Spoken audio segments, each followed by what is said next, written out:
வணக்கம், welcome to the channel recipes desk. இன்னைக்கு நம்ம தாளிச்ச இட்லி மற்றும் தாளிச்ச தோசை எப்படி செய்யறதுன்னு பார்க்கலாம். நார்மலா செய்யற இட்லி தோசையை விட இந்த தாளிச்ச இட்லி தாளிச்ச தோசை டேஸ்ட் ரொம்பவே நல்லா இருக்கும். எந்த சட்னியோடனாலும் சாம்பாரோடனாலும் வச்சு சாப்பிட்றதுக்கு ரொம்பவே நல்லா இருக்கும். ஃபர்ஸ்ட் இதுக்கு என்னென்ன பொருட்கள் தேவைன்னு பார்த்துடலாம். அதுக்கப்புறம் எப்படி செய்யறது அப்படின்றத இந்த வீடியோவில் பார்க்கலாம். அதுக்கு முன்னால் அந்த ரெசிபீஸ் டெஸ்க் சேனலை நீங்கள் இன்னும் சப்ஸ்கிரைப் பண்ணல அப்படின்னா red colour subscribe button click பண்ணிட்டு பக்கத்தில் இருக்கிற பெல் ஐக்கான் ப்ரெஸ் பண்ணிக்கோங்க. அப்போ தான் நான் இனிமேல் போடுற வீடியோஸ் எல்லாமே உங்களுக்கு உடனுக்குடன் கிடைக்கும். எதுவுமே மிஸ் பண்ணாமல் இன்ஸ்டண்ட்டாக பார்க்க முடியும். ஃபர்ஸ்ட் நம்ம தாளிச்ச இட்லி எப்படி செய்யறதுன்னு பார்த்துடலாம். இப்போ நம்ம அதுக்கு தேவையான பொருட்கள் பார்த்துடலாம். 3 கப் இட்லி மாவு. நீங்கள் எவ்வளோ இட்லிக்கு தேவையோ அதுக்கேற்ற மாதிரி எடுத்துக்கோங்க. 2 டீஸ்பூன் உளுந்து, 3 பச்சை மிளகாய், 1 டீஸ்பூன் சீரகம், 2 டீஸ்பூன் கடலைப்பருப்பு, 2 சிகப்பு வத்தல், 1/4 டீஸ்பூன் கடுகு, கருவேப்பிலை கொஞ்சம், 10 சின்ன வெங்காயம். ஃபர்ஸ்ட் நம்ம ஒரு கடாய் எடுத்துடலாம். கடாய் எடுத்துட்டு அதில் 2 டீஸ்பூன் எண்ணெய் சேர்த்துடலாம். இப்போ எண்ணெய் நல்லா சூடாகட்டும். நெக்ஸ்ட் இதில் கடுகு சேர்த்துடலாம். இப்போ கடுகு நல்லா பொரிஞ்சிடட்டும். நெக்ஸ்ட் இதில் உளுந்து சேர்த்துடலாம். உளுந்து சேர்த்துட்டு இது லேசாக சிவக்கட்டும். அது வரைக்கும் இதை ஃப்ரை பண்ணிடலாம். இப்போ இது ஃப்ரை ஆனதுக்கப்புறம் இதில் சீரகம் சேர்த்துடலாம்.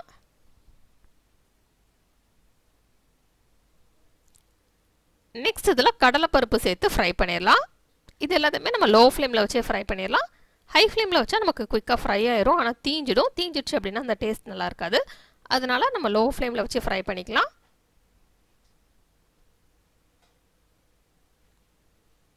இப்போ பருப்பு ஃப்ரை ஆயிடுச்சு. நெக்ஸ்ட் இதில் சின்ன சின்ன துண்டாக பிச்சு வச்சுருக்கிற சிகப்பு வத்தல் சேர்த்துடலாம்.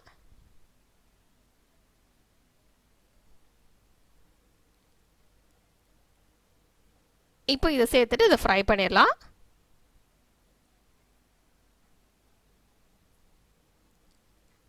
நெக்ஸ்ட் இதில் சின்ன சின்ன துண்டாக நறுக்கி வச்சிருக்கிற பச்சை மிளகாய் சேர்த்து ஃப்ரை பண்ணிடலாம். உங்களுக்கு காரம் கம்மியாக வேணும் அப்படின்னா நீங்கள் 1 பச்சை மிளகா இல்லை 2 பச்சை மிளகா சேர்த்துக்கோங்க.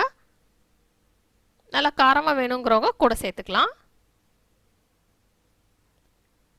சேர்த்துட்டு இந்த பச்சை மிளகாவை நல்லா ஃப்ரை பண்ணிடலாம்.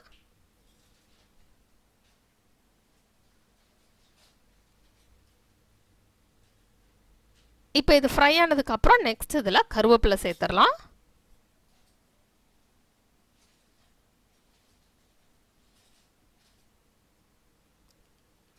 இப்போ கருவேப்பிலை சேர்த்து இதை மிக்ஸ் பண்ணிடலாம்.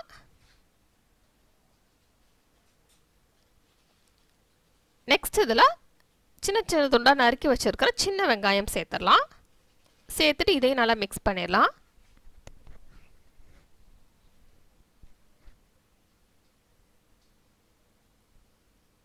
வெங்காயம் லேசாக ஃப்ரை ஆகட்டும்.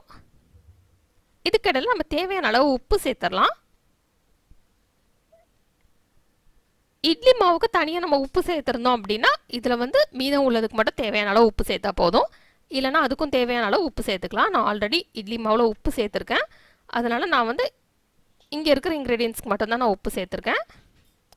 தேவையான அளவு உப்பு சேர்த்துட்டு இப்போ இதனால் மிக்ஸ் பண்ணிடலாம்.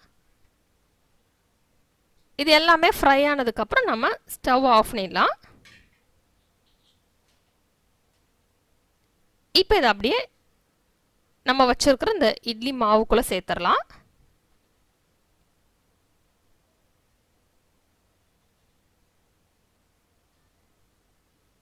இப்போ இது எல்லாத்தையுமே சேர்த்தாச்சு. இப்போ இது எல்லாத்தையுமே நல்லா மிக்ஸ் பண்ணிடலாம்.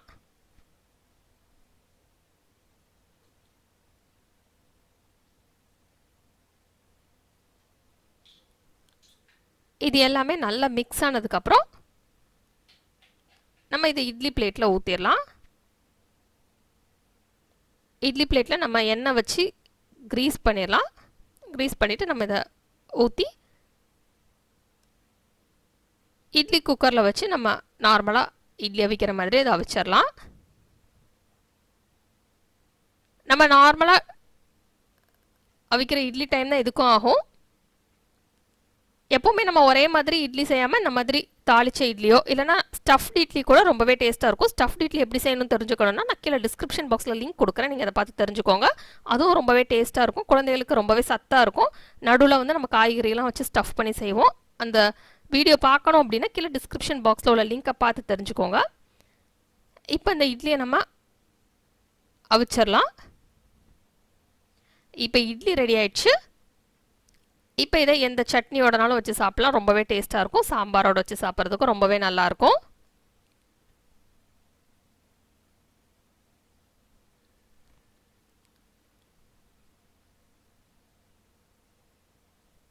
இப்போ இதெல்லாத்தையுமே எடுத்துடலாம். இப்போ நமக்கு சுவையான தாளிச்ச இட்லி ரெடி.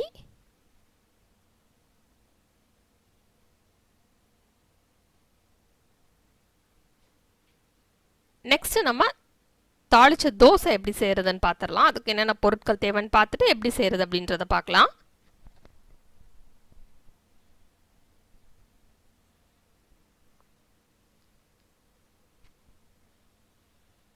தாளிச்ச தோசைக்கு தேவையான பொருட்கள் 1/4 டீஸ்பூன் கடுகு, 1/4 டீஸ்பூன் உளுந்து, 1/2 டீஸ்பூன் கடலைப்பருப்பு, 1/4 டீஸ்பூன் சீரகம், கொஞ்சம் மல்லி இலை, 3 பச்சை மிளகாய், கருவேப்பிலை கொஞ்சம், ஒரு பெரிய வெங்காயம்,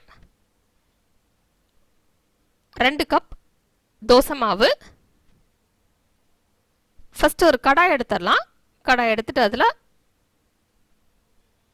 3 டீஸ்பூன் எண்ணெய் சேர்த்துடலாம்.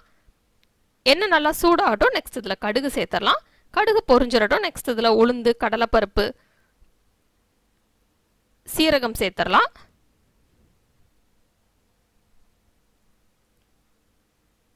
இது எல்லாமே நல்லா ஃப்ரை ஆயிரட்டும். நெக்ஸ்ட் இதில் சின்ன சின்ன துண்டாக நறுக்கி வச்சிருக்கிற பச்சை மிளகாய் சேர்த்துடலாம்.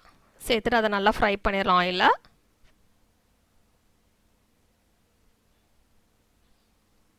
இது நல்லா ஃப்ரை ஆனதுக்கப்புறம் கருவேப்பிலை சேர்த்துடலாம். சேர்த்துட்டு அதையும் ஃப்ரை பண்ணிடலாம்.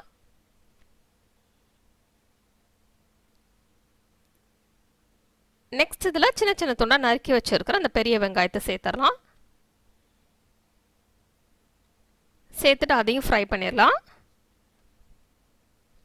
இந்த வெங்காயத்தை வந்து நல்லா ஃப்ரை பண்ணிவிட்டு தோசைக்கு சேர்க்குறப்போ அந்த டேஸ்ட் ரொம்ப நல்லாயிருக்கும். இப்போ இதுக்கு தேவையான அளவு உப்பு சேர்த்துடலாம். உப்பு சேர்த்து மிக்ஸ் பண்ணிடலாம். நீங்கள் ஆல்ரெடி மாவில் உப்பு சேர்த்துட்டிங்க அப்படின்னா மீதம் உள்ளதுக்கு மட்டும் உப்பு சேர்த்தா போதும். இல்லைனா எல்லாத்துக்குமே சேர்த்து இதில் சேர்த்துக்கோங்க. நான் ஆல்ரெடி மாவுக்கு சேர்த்துட்டேன். அதனால் மீதம் உள்ளதுக்கு மட்டும்தான் நான் இதில் உப்பு சேர்த்துருக்கேன். இப்போ உப்பு சேர்த்துட்டு இதை மிக்ஸ் பண்ணிடலாம். மிக்ஸ் பண்ணிவிட்டு வெங்காயம் ஃப்ரை ஆகட்டும். இப்போ வெங்காயம் நல்லா ஃப்ரை ஆயிடுச்சு.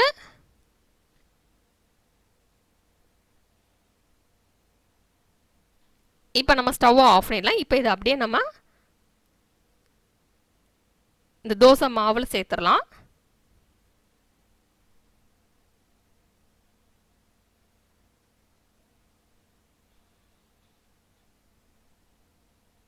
இப்போ இது எல்லாத்தையுமே சேர்த்தாச்சு.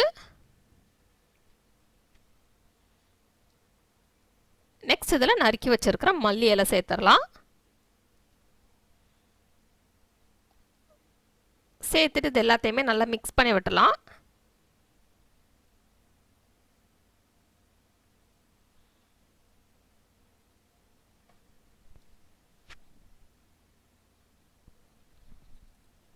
இப்போ இது எல்லாத்தையுமே மிக்ஸ் பண்ணியாச்சு. இப்போ நம்ம தோசை சுட ஆரம்பிச்சிடலாம். ஒரு தோசை சட்டியை சூடு பண்ணிடலாம்.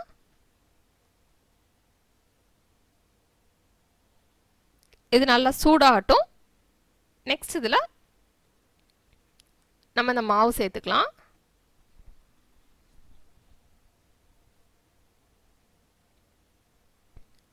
இப்போ இதில் தேவையான அளவு எண்ணெய் சேர்த்துடலாம். எண்ணெய் சேர்த்துட்டு ஒரு சைடு வெந்ததுக்கப்புறம் நம்ம நெக்ஸ்ட் சைடு திருப்பி விட்டுலாம்.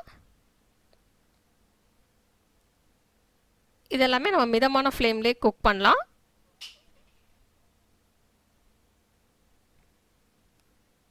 இப்போ 2 சைடுமே வெந்ததுக்கப்புறம் நமக்கு சுவையான தாளிச்ச தோசை ரெடி ஆயிரும். இதையுமே நம்ம எந்த சட்னியோட வச்சு சாப்பிட்டாலும் ரொம்ப நல்லாயிருக்கும். சாம்பாரோட வச்சு சாப்பிட்றதுக்கும் ரொம்பவே நல்லாயிருக்கும். இந்த தாளிச்சை இட்லி தாளிச்ச தோசை ரெசிபி நீங்கள் வீட்டில் ட்ரை பண்ணி பாருங்கள். இந்த ரெசிபி உங்களுக்கு பிடிச்சிருந்தா லைக் பட்டன் கிளிக் பண்ணுங்கள். உங்கள் ஃப்ரெண்ட்ஸோட இந்த ரெசிபியை ஷேர் பண்ணுங்கள். மறக்காம இந்த சேனலுக்கு சப்ஸ்கிரைப் பண்ணிவிட்டு பக்கத்தில் இருக்கிற பெல் ஐக்கான் கிளிக் பண்ணிக்கோங்க. அப்போ தான் நான் இனிமேல் போடுற வீடியோஸ் எல்லாமே உங்களுக்கு உடனுக்குடன் கிடைக்கும். இதை மிஸ் பண்ணாமல் இன்ஸ்டன்ட்டாக பார்க்க முடியும். இந்த ரெசிபியை பார்த்ததுக்கு ரொம்ப நன்றி. தொடர்ந்து இந்த சேனலோட இணைந்தவர்கள் புதிய ரெசிபிகளுக்காக இந்த ரெசிபி ட்ரை பண்ணிட்டு எப்படி வந்திருக்கு அப்படின்றத கமெண்ட்ஸ் பாக்ஸில் சொல்லுங்கள்.